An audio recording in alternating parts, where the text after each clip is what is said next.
while we're here, I just thought I'd do a quick little run through of the new power banks that we've been running.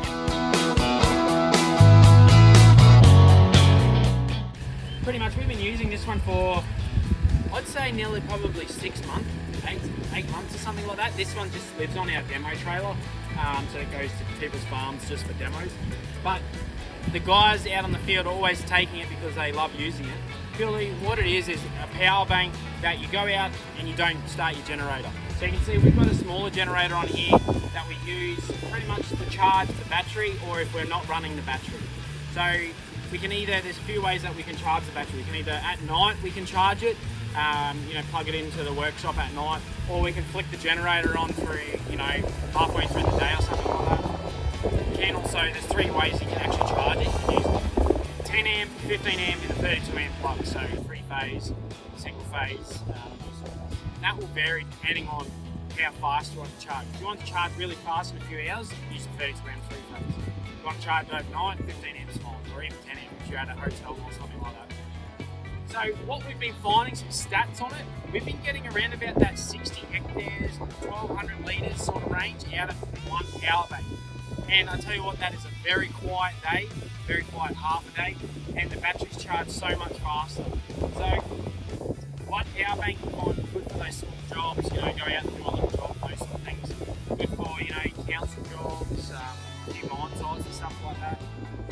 Broad acre guys, obviously not for them because they want to run all day, sometimes 24/7. But in saying that, you can run a smaller generator. Well, this is 12.5 on the out, but you can run pretty much an 8 kVA generator to be enough to run this at the higher rate. You can run smaller generators and charge at the smaller rate.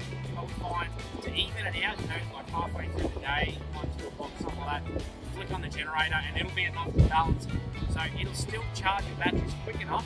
With the XAG, we're finding we only need to run 2 sets of batteries with this because it'll actually charge the batteries quicker than what the drone can use. So it works very well in that. When we run this, it's only 2 charges, 2 sets of batteries, so 4 batteries required. We haven't done any testing with the DJI ones yet. It is DJI compatible, you can buy it with the DJI charger.